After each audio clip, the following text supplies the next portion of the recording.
Hi, I'm Paul. Welcome back for another Blazor build.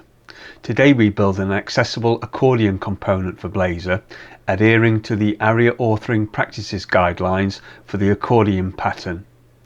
Currently on screen is the finished accordion component.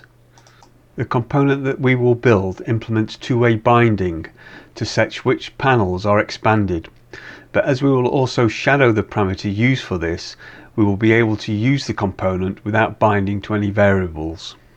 We will also add a couple of methods that can be called from a component reference in order to be able to expand and collapse all panels, or expand and set focus to a single panel that a screen reader can monitor and respond to.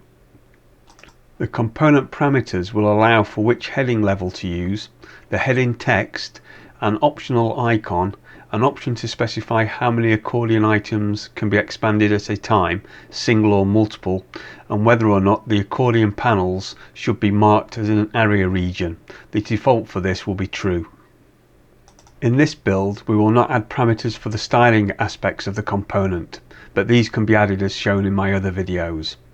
As always, you can simply change the CSS at design time and/or override the global CSS variables at runtime.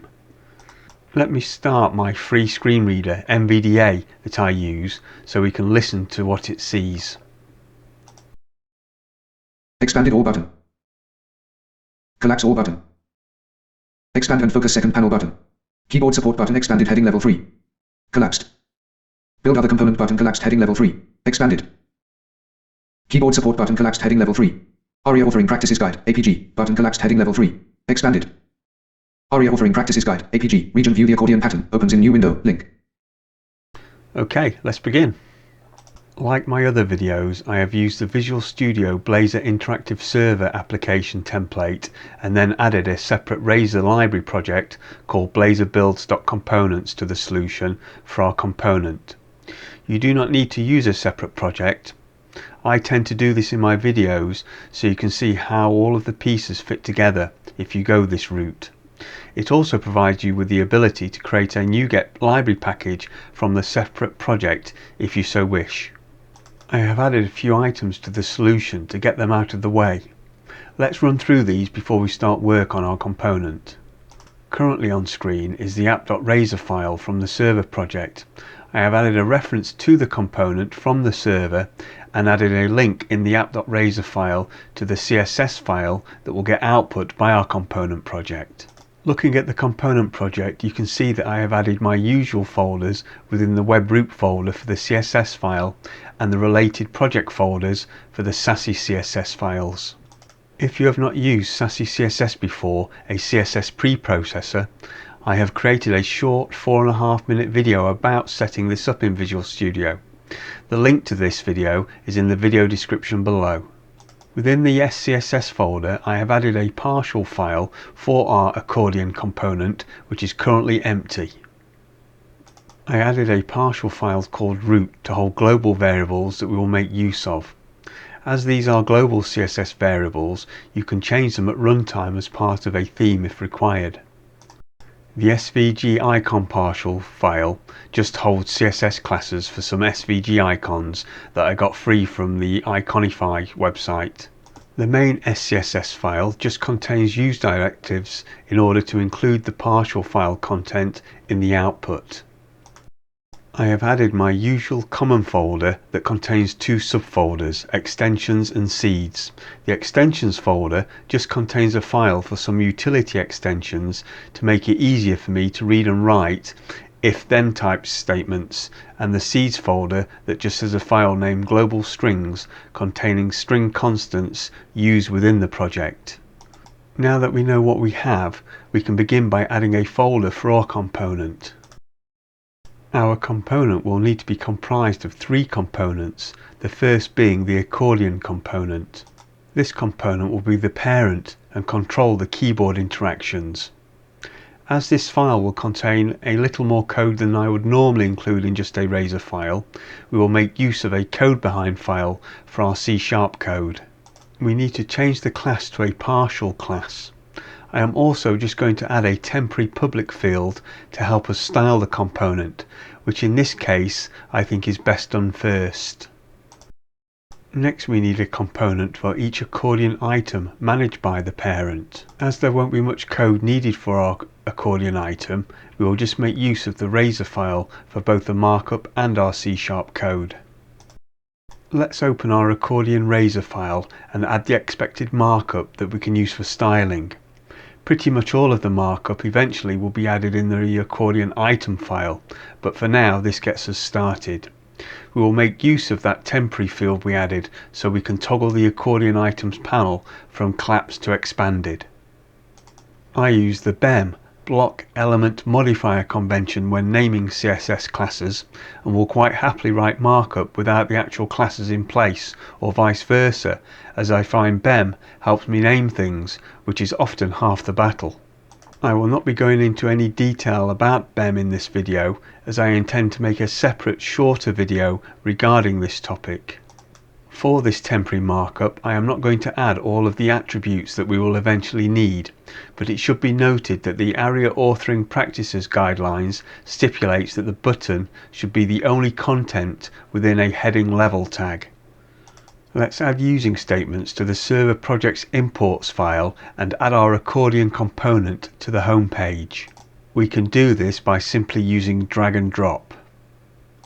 OK, we can now run the app and style the component, making use of hot reload to view the changes. The first class we add is for our accordion. This forms the block part of the BEM naming convention. We just give the div a thin border with the colour from the divider colour variable defined in the root partials file and round its corners. We need to reset the heading styles within our accordion to better control this. We give the accordion heading class a bottom border to divide the heading from the accordion panel. The double underscore is a convention in BEM for an element. In Sassy CSS, the ampersand just denotes the name of the parent selector, so the ampersand double underscore is not making some sort of nested CSS class, it's just a command for the preprocessor. In this instance, the preprocessor will output a class called accordion double underscore heading. We add another BEM element to control the height and width of an optional icon and another element for the heading text. I will just leave this empty, but have included it so you can further refine the heading text if need be. Let's see what we have so far. Not much, other than the borders. Next we style the button. We will use flexbox to keep everything vertically aligned and use space between to force the span containing the optional icon and heading text to the left, with the span containing the chevron icon forced to the right.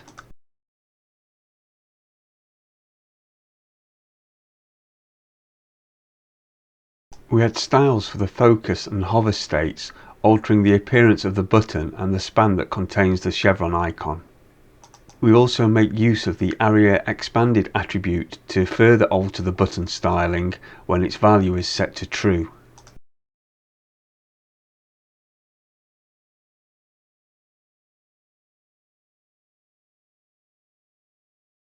In order to keep the optional heading icon and heading text nicely aligned, we use flexbox.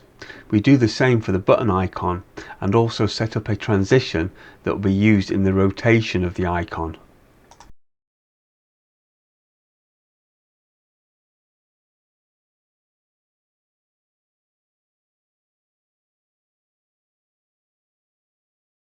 We again use the ARIA expanded attribute to target the span containing the chevron icon and add a rotate transform. To finish, we just add some padding to the panel and make it hidden by default with the display of none, using a modifying class in BEM parlance to show the panel. And with that, we are done with the styling. Before we get cracking on the code, we will need a few enums to make things simpler for our component parameters and for our code. We need one enum for a parameter so the user can choose the heading level to use for the accordion items, another to set whether or not the end user can expand multiple panels or just a single panel.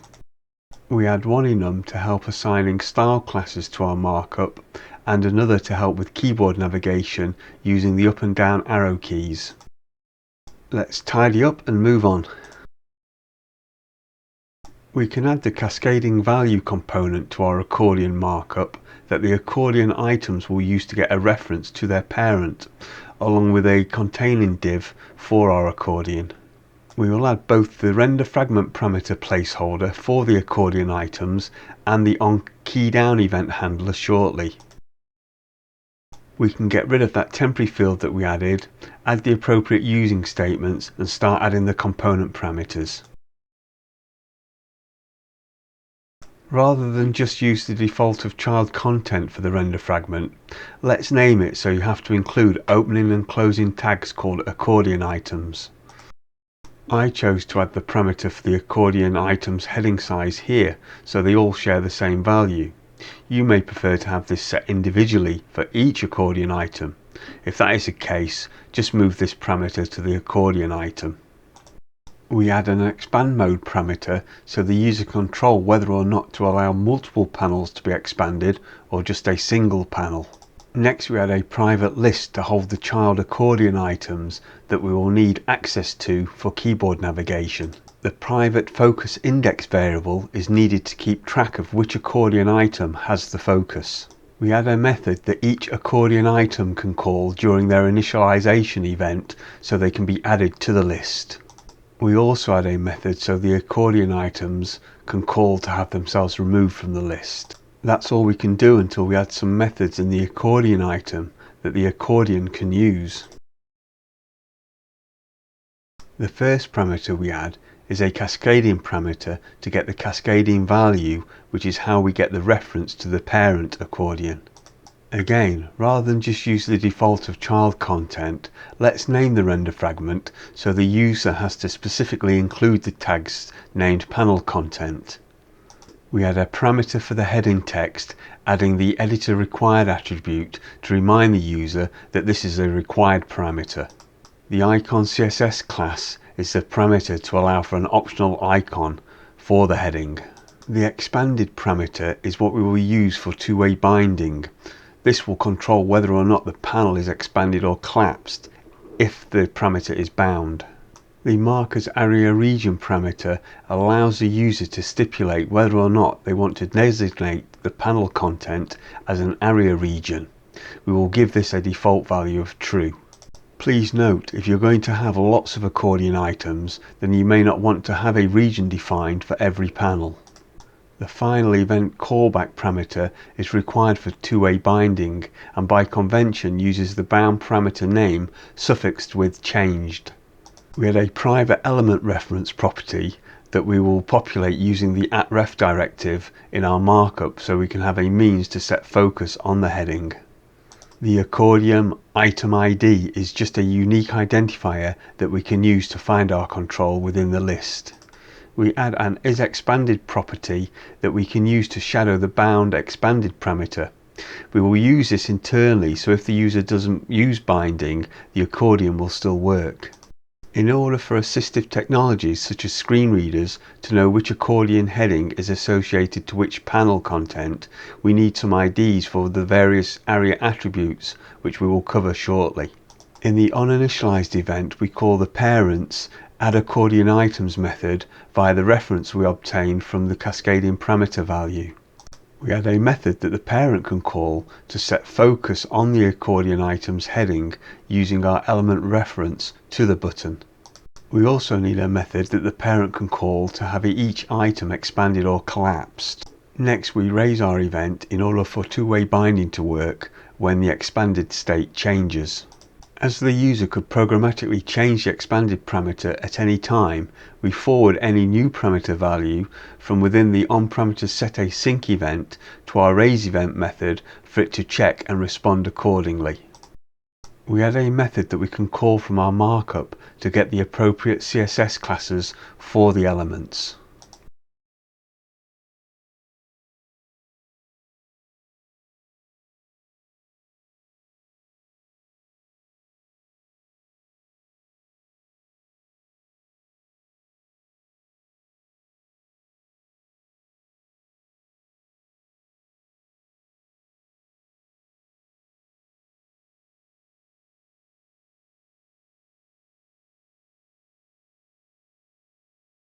Rather than have the user assign an event handler to every accordion item to detect whether or not the header was clicked, we will let the parent define an event, but in order to do this we need to inform the parent. We add a couple of methods to inform the parent when the heading is clicked, as well as a method to inform the parent when the heading has the focus. This may seem odd as the parent controls the keyboard and clicking the heading sets focus to it.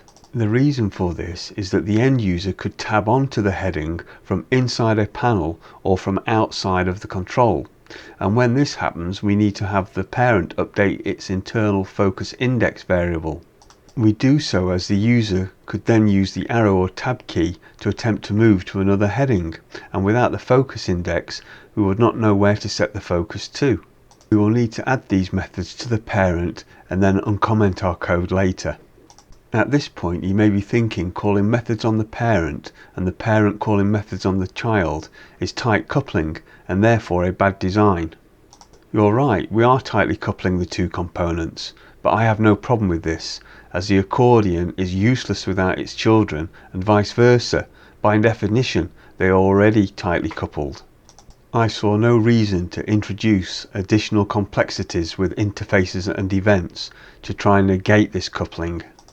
You can always change this design if need be. Finally, we add a dispose method that Blazor can call and do some cleanup by removing the accordion item from the parent's list. Before we can add the markup to our accordion item, we need to add that third component that I mentioned. We need a heading component, as you cannot just open an angle bracket, type the letter H and try and append an int value to it, nor can you add content in opening and closing tags created using the markup string struct. Creating a heading component is the simplest approach. I am including the heading component within the accordion folder. Although it can be used on its own, I only created it for the accordion component. You may wish to extend its functionality, making it more useful as a standalone component that can be used separately on pages or be contained within any number of other components. Basically, all we need for our accordion item is for this component to return the correct heading level based on a parameter value and to accept a CSS class that we may want to assign. We use our heading level value enum for a heading size parameter and add another parameter for any associated CSS classes. Next we add a helper method to check and set the value used for the CSS class that can be called from the markup. Blazor will omit attributes if the value is null, but happily include empty attributes. That is why we check for the empty string and assign a null.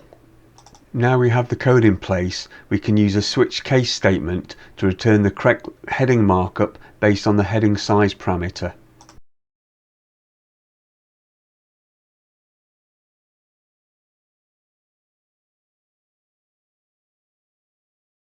Let's go back and add the markup to the accordion item now we have a heading that we can use. Before we forget, let's add the iDisposable to ensure that the dispose method gets called to have the accordion item removed from the parent's collection. We add our heading component, assigning it the parameter values from the accordion item parameters. Next we add the button, ensuring to use the @ref directive to populate our element reference. We populate the ID attribute using the button ID we created and set the type attribute to button to negate any potential issues with form posts. Regarding the ARIA expanded attribute, as it expects a string value, we cannot just assign it the value of our shadow is expanded property. We need to cast it to a string. This value is needed to inform assistive technologies such as screen readers to the state of the component.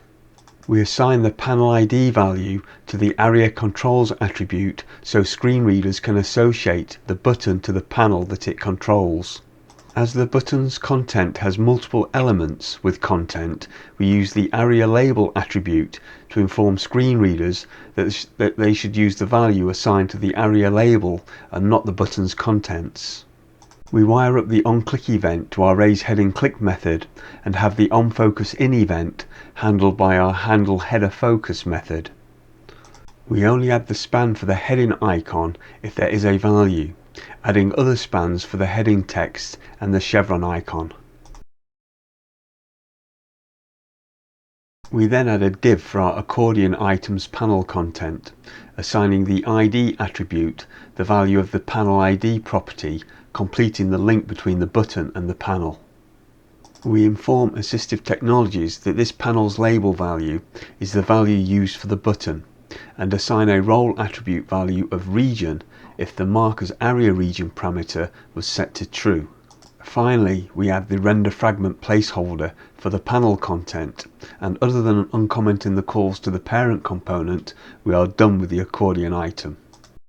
Back in our Accordion component, we can now add a method that calls the Accordion item to have it set focus on its heading. We can now add the method that the Accordion item can call to advise the parent that it has received the focus. On startup, after the Accordion items have all been added to the private list, we need to check the expand mode parameter and adjust the Accordion items accordingly, i.e. if the user has set all panels to be expanded but has set the expand mode to single, we will collapse all Accordion items bar 1. We call this method from within the onAfterRenderAsync event, but only on the first render. We need a method to be able to collapse all panels, and as this may be useful for the user, we will make it public so it can be called via a reference obtained to the Accordion component. We add another method to expand all panels, again making this a public method. We finish our public offerings with a method to expand and set focus to a single Accordion item. Having it set focus will allow a screen reader to detect this and inform the user. Before we can add a method to raise an event to inform the user that an Accordion item heading has been clicked, which we said we would do from the Accordion component instead of each individual Accordion items, we need to add a little class for some state information that can be passed with the event. It's just a simple class using a primary constructor, which seems suitable for our needs. We just provide the user with the index of the item that was clicked, its heading text, and whether or not the item is currently collapsed or expanded. We can now add the parameter for the event callback for when an Accordion item heading is clicked, adding a method to raise this event when notified from the Accordion item.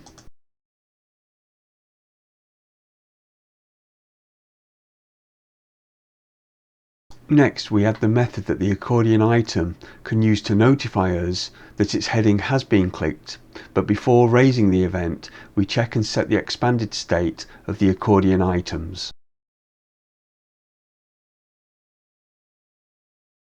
We can now focus our attention on keyboard support as of the ARIA Authoring Practices guidelines. We add a method that can be used to set focus on either the first Accordion item heading or the last, dependent on whether the home or end key was pressed. We also need a method to cycle up or down the Accordion items, depending on whether the up or down arrow key was pressed. And finally, a method that our markup can call to orchestrate which keyboard handling method should be called.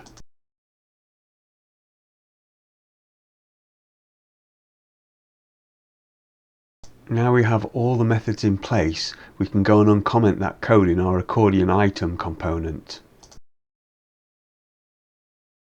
We also need to update our Accordion Razor markup. All that is left now is to update the Accordion component markup on the server's project's homepage and run the application. I will copy and paste the code used in the demo to save typing. Let's run the application and view our work.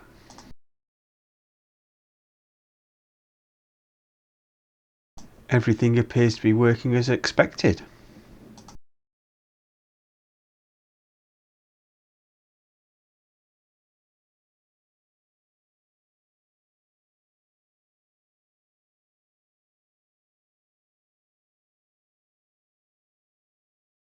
One final check. Let's turn on the NVDA screen reader. Expanded all button. Collapse all button. Expand and focus second panel button. Keyboard support button expanded heading level 3. Build other component button collapsed heading level 3. Expanded. Collapsed. Okay, that completes this video. Feel free to leave comments, good or bad, so I know if these videos are useful. Thanks for watching. Until next time, bye for now.